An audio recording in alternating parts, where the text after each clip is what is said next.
भैया जल्दी से एक पापड़ी चाट लगा दो और मिर्च नॉर्मल ही रखना। जी। ये शाम का वक्त था। देहरादून में एक्सेल यूनिवर्सिटी के बाहर लगी खाने पीने की स्टॉल पर भीड़ जमा थी। वहीं पर कोने में चाट का फूड ट्रक लगा था। विवेक फूड ट्रक पर आलू छीलता हुआ अपना पसीना पोंछने लगा। अरे पहले अपने हाथ अच्छे से साफ तो कर लो, इतने गंदे हाथों से बनाओगे क्या? वो मैं साफ करके ही बनाने वाला था, आप तो जानते हैं मैं हाइजीन। हाँ इट्स ओके। तभी सामने एक कार आकर रुकी। अपने कस्टमर को देख विवेक वहीं से बोला, जी सर बोलिए क्या लगाऊं? पापड़ी चाट, दही बड़ा, आलू टिक्की सब है अपने पास। उस आदमी ने कुछ नहीं कहा, बल्कि विवेक को ऊपर से नीचे देखने के बाद कार थोड़ी साइड में खड़ी कर ली। विवेक अपने काम में लगा था कि अचानक वहां पर कुछ मनचले लड़के अपने मुंह पर मास्क लगाए हुए आ गए। उनमें से एक लड़का अपनी बाइक से उतरकर विवेक के फूड ट्रक के पास पहुंचा तो वहां खड़ी लड़कियां थोड़ा पीछे हट गई। तभी यूनिवर्सिटी के गेट पर एक लग्जरी कार से आकर दिव्या उतरी। दिव्या ने रेड मिनी स्कर्ट पहन रखी थी और उसके हाथ में कुछ पेपर्स थे। कार में बैठे बॉस ने अपने आदमियों से बोला, वो आ गई, अब मैं जैसा बोलूं तुम लोग वैसा ही करना। जी बॉस। सभी लोग अपनी गन लोड करके रखो और चुपचाप बैठे रहो। Okay boss. ये लोग जैसे किसी खास मिशन के लिए यहाँ आए थे। बहरहाल इधर विवेक की नजर इस गाड़ी पर पड़ी तो उसने देखा कि वो आदमी दिव्या की फोटोज क्लिक कर रहा है। ये आदमी, इस लड़की की फोटो, जरूर दाल में कुछ काला है। विवेक घबराते हुए सीधा दिव्या के पास आया जहां दिव्या अपने कुछ दोस्तों के साथ खड़ी थी। दिव्या ने विवेक को देखकर कहा, अभी कुछ नहीं चाहिए, हम खुद ऑर्डर कर देंगे। जी मैडम, वो मैं आपको कुछ बताना था। हाँ यही ना कि मैं हॉट लग रही हूँ, मुझे पता है। दिव्या ने माहौल को हल्के में कर दिया, लेकिन विवेक समझ नहीं पा रहा था कि कैसे वो दिव्या को ये बता पाए कि पीछे कार में मौजूद अजनबी आदमी उसकी फोटो क्लिक कर रहा है। विवेक ने अपने कदम फूड ट्रक की तरफ वापस बढ़ाए ही थे, पीछे घूमकर अचानक दिव्या से बोला, वो कार में बैठा आदमी आपकी फोटोज क्लिक कर रहा है। इतना सुनते ही दिव्या ने घूमकर देखा तो उसे वहां कोई भी कार नहीं दिखी। विवेक की बात भी उसके लिए झूठी साबित हो गई। दिव्या ने गुस्से में विवेक को हाथ के इशारे से वहां से आगे भेज दिया। पता नहीं क्या बोल रहा है। ये साला चाट वाला दिखने में तो क्यूट है, लेकिन रहता कितना गंदा है। अरे पैसे नहीं है उसके पास अपनी स्किन केयर के लिए। दिव्या की फ्रेंड ने जैसे ही उसे ताना मार दिया तभी कुछ बाइक पर लड़के आए और सीधा फूड ट्रक वालों से हफ्ता वसूली करने लगे। सभी लोगों ने हफ्ता दे दिया था, लेकिन जैसे ही वो विवेक के पास आए तो उसने मना कर दिया। बस फिर क्या था, विवेक की लड़ाई हुई और उन लोगों ने विवेक के फूड ट्रक से सिलेंडर नीचे गिरा दिया। माहौल में अफरा तफरी मच गई थी। रजत अंकल भागते हुए विवेक के पास आए। अरे बेटा, तू क्यों इन लोगों से बहस करता है? इनकी औकात 100 रुपए की ही है। बात 100 रुपए की नहीं अंकल, हम हफ्ता दे क्यों? हमारी मेहनत की कमाई है और आपको तो आंटी की बीमारी के लिए पैसे भी जमा करने हैं। बेटा, मुझे तो समझ ही नहीं आ रहा कि अचानक से इस शहर में गुंडे बदमाश लोग कहां से आ गए। इन दोनों की बातें हो ही रही थी कि तभी अचानक विवेक का फोन बजा और उसने देखा तो सनाया का कॉल आया था। विवेक झट से खड़ा हुआ और फोन उठाने के बाद सहमता हुआ कुछ बोलता उससे पहले ही सनाया बोली, आज ग्रीन होटल में रात 9 बजे। लेकिन सनाया, तुम तो जानती हो 9 बजे मेरे धंधे का पीक टाइम होता है। हम कल दिन में मिले। तुम्हारे धंधे के चक्कर में मैं अपना टाइम खराब नहीं कर सकती, समझे? 9 बजे मतलब 9 बजे। अगर 1 मिनट भी लेट हुआ तो फिर। नो प्लीज, तुम कुछ मत करना, मैं पहुंच जाऊंगा। सनाया की बातें आज विवेक की समझ से बाहर थी, लेकिन विवेक मना भी नहीं कर सकता था क्योंकि सनाया शहर की बहुत अमीर लड़की थी। उसके नाम से ही उसके सभी काम पूरे हो जाते थे। विवेक ने फिर से सिलेंडर अपने फूड ट्रक पर रखा और काम चालू कर दिया। रात हो चुकी थी। विवेक पहाड़ियों के रास्तों से होकर सड़क पर अपनी पुरानी सेकेंड हैंड कार घुमाने लगा। उसे सामने से एक पिकअप वैन जाती दिखी जिसमें एक बड़ा बॉक्स रखा था और उसी के पीछे एक कार भी चल रही थी। ये तो वही गाड़ी है जो आज मेरे फूड ट्रक पर। विवेक ने चुपके से कार उसके पीछे लगा दी। थोड़ी आगे चलने के बाद पिकअप जंगल के रास्ते में जैसे ही रुकी तो बॉक्स खोला गया और उसमें से एक लड़की को निकालकर सीधा एक दूसरी कार में डाल दिया। ये देखते ही विवेक ने फौरन अपनी कार भगाई और स्पीड में लाकर उस कार से भिड़ गई। कार में से 2 लोग निकलकर विवेक की कार पर फायर करने लगे। विवेक ने कार में से हाथ जोड़कर सरेंडर का इशारा किया और अपने दोनों हाथ ऊपर करता हुआ कार से बाहर आ गया। सॉरी, अंधेरा इतना है और मेरी कार की हेडलाइट खराब हो गई थी। विवेक ने उस सुबह वाले आदमी को देख लिया था। चलो अब जाओ यहाँ से। वैसे आप लोग यहाँ कर क्या रहे हैं? प्लीज ये सब मत करो। मैंने कहा यहाँ से जा मतलब जा, नहीं तो यहीं गोलियों से भून दूंगा।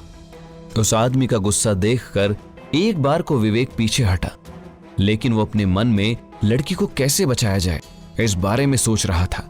तभी अचानक विवेक कार को आगे से देखता हुआ बोला, मेरे पास इसका हर्जाना भरने के पैसे भी नहीं हैं।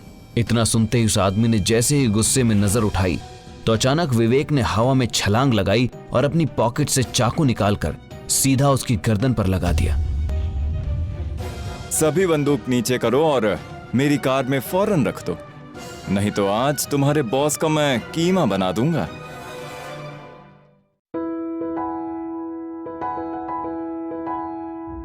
बॉस के आदमियों ने गन कार में रख दी और उन गुंडों का बॉस खुद को छुड़ाने की कोशिश करता हुआ कहने लगा, छोड़ मुझे, ये लड़की तेरी क्या लगती है? मेरी मदद कर तो मैं तुझे भी अच्छे पैसे दे दूंगा। पैसों का नाम सुनते ही विवेक ने चारों तरफ अपनी नजर घुमाई। तभी विवेक का फोन बज उठा। उसने देखा तो शनाया का कॉल था। शिट, 9 बजने वाले हैं। इस लड़की को बचाने के चक्कर में सनाया के हाथों मारा जाऊंगा। विवेक ने उनकी बॉस की गर्दन पर पकड़ ढीली की तो उसने राहत की सांस ली। उसे विवेक की मसल पावर अच्छे से महसूस हो चुकी थी, लेकिन चाकू के दम पर विवेक के इशारा करते ही उसके बॉस के आदमियों ने लड़की को विवेक की कार में पीछे वाली सीट पर लिटा दिया। कार में वहीं बंदूक भी पड़ी थी। विवेक वहां से निकलकर जैसे ही आगे बढ़ा तो उसे अपने पीछे एक पुलिस की कार आती दिखाई दी।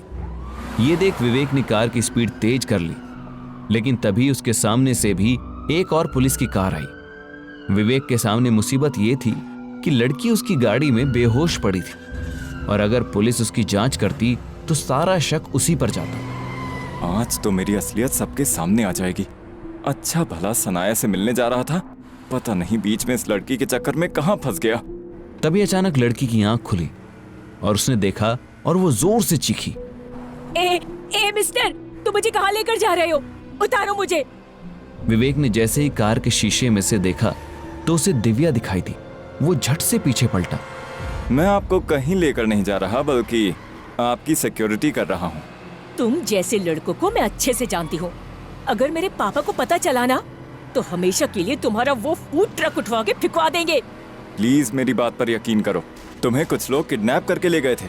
मैं सिर्फ तुम्हें उन लोगों से बचा के लाया हूँ। Shut up! तुम्हारी इतनी हिम्मत! दिव्या कुछ कह पाती उससे पहले ही पीछे से पुलिस की कार का सायरन बजा तो दिव्या चिल्लाने लगी। विवेक ने गुस्से में कार को राइट लेफ्ट किया। हम जल्द से जल्द ग्रीन होटल पहुंचने वाले हैं, फिर तुम वहां से टैक्सी करके घर चली जाना।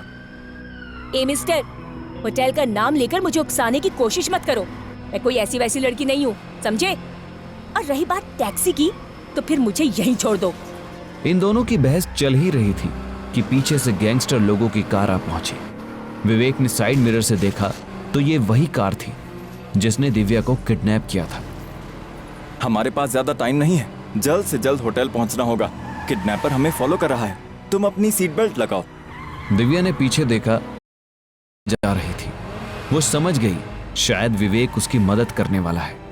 विवेक ने कार की रफ्तार और तेज कर ली। एक काम करो, ग्रीन होटल पहुंचने में वक्त लगेगा। मैं जहां बोल रही हूँ वहां ले चलो। लेकिन मुझे 9 बजे से पहले किसी भी हालत में होटल पहुंचना है।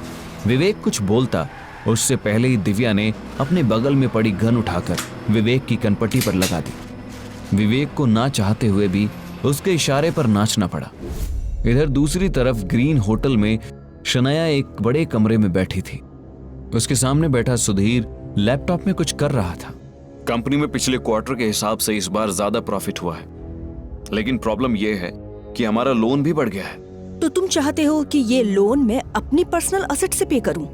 नो मैडम, आप गलत समझ रही हैं। मेरे कहने का मतलब है कि हमें एक अर्जेंट मीटिंग अरेंज करके रूल्स में कुछ चेंजेस करने चाहिए। नो वे, मेरे पास अब बिजनेस के लिए इतना टाइम नहीं है। मुझे और भी चीजें देखनी है। इतना कहने के साथ ही सनाया ने सुधीर को वहां से भेज दिया और खुद एक वाइन का गिलास उठाकर सोचने लगी तो उसकी नजर घड़ी पर पड़ी। ये विवेक क्यों नहीं आया अभी तक? मेरे पास सिर्फ आज की रात है बस इस काम को अंजाम देने के लिए। सनाया ने जैसे ही विवेक को कॉल किया तो उसने फोन नहीं उठाया। इधर विवेक ने स्पीड में कार चलाते हुए दिव्या के कहे अनुसार एक बड़े विला के गेट में कार एंटर की। उसके बाद चौकीदार ने दिव्या को देखा और सलाम किया। विवेक जल्दी से कार से उतरा।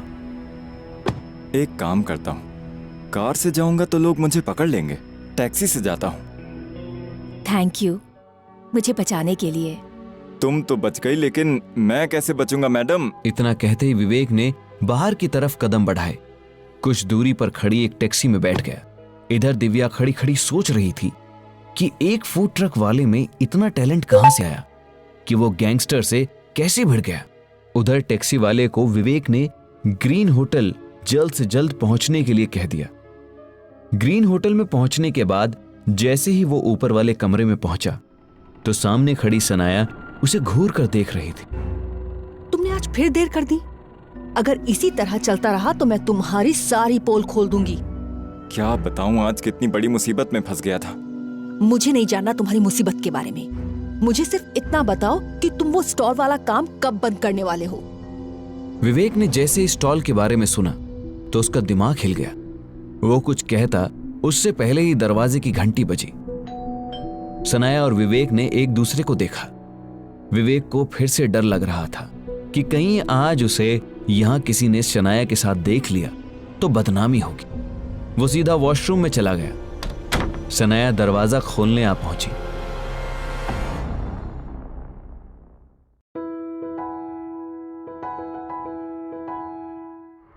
सनाया ने जैसे ही दरवाजा खोला तो सामने सूट बूट पहने आदमी खड़ा था। उसके हाथ में एक बैग था। सनाया से हाथ मिलाने के बाद वो अंदर आया और रूम को चारों तरफ से देख के बोला, मिस सनाया, आखिर हमारे साथ डील करने का फैसला कर ही लिया। बस एक बात समझ में नहीं आई, हमारे बिजनेस में आपकी ऐसी क्या दिलचस्पी है? वो वक्त आने पर पता चल ही जाएगा। पैसे लाए? तो अपने साथ इस बैग में क्या बॉम्ब लेकर आया हूँ? तुम्हारा भरोसा नहीं, पता नहीं कब क्या कर दो। सनाया ने अपनी बात खत्म की और एक पैर पर दूसरे पैर को रखते हुए शान से सोफे पर बैठी। तभी धीरे से वॉशरूम का दरवाजा खुला। विवेक ने रघुवीर को देखकर मन में कहा, यार अब ये आदमी कौन है? दिखने में तो कोई अमीर लगता है। क्या करूं, जाऊं या नहीं? विवेक कुछ सोच रहा था कि तभी सनाया की नजर उस पर पड़ी। विवेक, कम हियर। रघुवीर ने जैसे ही नजर पीछे घुमाई, विवेक सोफे तक आ पहुंचा। विवेक ने रघुवीर के सामने हाथ बढ़ाते हुए कहा, हाय, मैं विवेक कुमार, सनाया का होने वाला हस्बैंड। एंड ही इज रघुवीर। ये मेरी ह्यूमर ड्रग फार्मास्यूटिकल कंपनी में कुछ हिस्सेदारी में शामिल होना चाहते हैं। यस, सनाया, तुम्हारी मजाक करने की आदत अभी तक गई नहीं है? मजाक? व्हाट मजाक? रघुवीर के दिमाग में विवेक की बात ने घर कर लिया था। उसे समझ ही नहीं आ रहा था कि विवेक ने क्यों सनाया के सामने ऐसा कहा कि वो उसका होने वाला हस्बैंड है, जबकि विवेक सोफे पर बैठा हुआ सोच रहा था कि सनाया के साथ रहने का एक सबसे बड़ा फायदा यह है कि बड़े और अमीर लोगों की सोच के बारे में विवेक को मालूम चल जाता था। रघुवीर ने सनाया और विवेक को परेशानी भरी निगाहों से देखकर कहा, ये तुम्हारा होने वाला हस्बैंड? ये मजाक ही तो हुआ। अरे सच बोल रही हूँ, ये मेरा होने वाला हस्बैंड ही है। सनाया के मुंह से इतना सुनते ही रघुवीर के कान खड़े हो गए। सनाया, तुम लोग कंटिन्यू करो, मैं थोड़ा बाहर टहल कर आता हूँ। It's okay. इतना सुनते ही विवेक कमरे से बाहर बैल्कनी की तरफ आया और उसने अपनी सिगरेट सुलगाई। एक कश लेने के बाद उसने सामने देखा तो वहां बैल्कनी में एक लड़की खड़ी थी। विवेक की नजर जैसे ही उस लड़की से मिली तो लड़की ने नीचे बने स्विमिंग पूल की तरफ आने का इशारा कर दिया। विवेक समझ ही नहीं पाया कि ये अजनबी लड़की उसे क्यों बुला रही है। इधर अंदर सनाया ने गुस्से में रघुवीर से कहा, आप मेरी पर्सनल लाइफ के बारे में इतने सवाल नहीं कर सकते। मैं विवेक से शादी क्यों करने वाली हूँ, ये मेरा मैटर है। समझे आप? मैडम सनाया, आप तो बुरा मान गई। मेरा कहने का मतलब सिर्फ इतना सा है कि ऐसा क्या है उस लड़के में जो हम जैसों में नहीं। हाउ डेयर यू, ऐसा सोच भी कैसे सकते हो? तुम्हारी औकात मेरे ड्राइवर के बराबर भी नहीं है। सनाया की इस बात पर रघुवीर गुस्से में तमतमा गया। उसे बिल्कुल भी अंदाजा नहीं था कि सनाया गुस्से में किसी और को कुछ भी कह देती है। यहां तक कि विवेक भी कई बार उसके गुस्से का शिकार हो चुका था। सनाया ने पैसों से भरा बैग रघुवीर को दे दिया। इधर नीचे स्विमिंग पूल के पास जैसे ही विवेक पहुंचा तो पूल में पैर डाले हुए स्विमिंग कॉस्ट्यूम में एक लड़की बैठी हुई थी। विवेक घबराता हुआ उसके नजदीक गया और सहमता हुआ देखने लगा। लड़की ने नीली आंखों से एकटक देखने के बाद कहने लगी, मुझे ऐसा क्यों लगता है जैसे मैंने तुम्हें पहले कहीं देखा है। मुझे? अरे वो मैं एक्सेल यूनिवर्सिटी के बाहर चाट का फूड ट्रक लगाता हूँ ना, शायद आप वहाँ आई होंगी। ना, मैंने तुम्हें शायद अपने सपनों में देखा है। मोहिनी इस होटल में पिछले काफी दिनों से रह रही थी।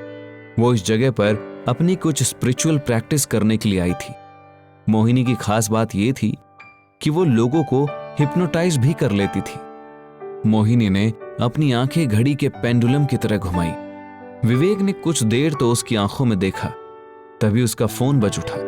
उसने झट से कॉल उठाया और बोला, हाँ सनाया। तुम कहाँ चले गए? चलो जल्दी से आओ, आज हम दोनों प्यार करेंगे।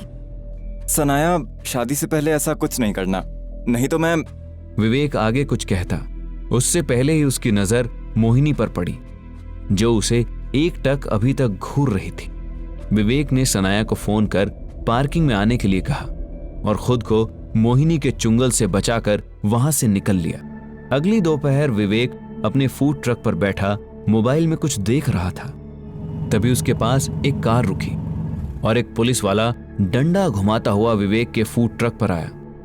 क्या भाई, बहुत अतिक्रमण कर रखा है तूने, और ना ही हमारी कोई सेवा पानी। सर, मुझ जैसा गरीब आदमी आपकी क्या ही सेवा कर सकता है। कुछ ना कुछ तो सेवा करनी ही पड़ेगी।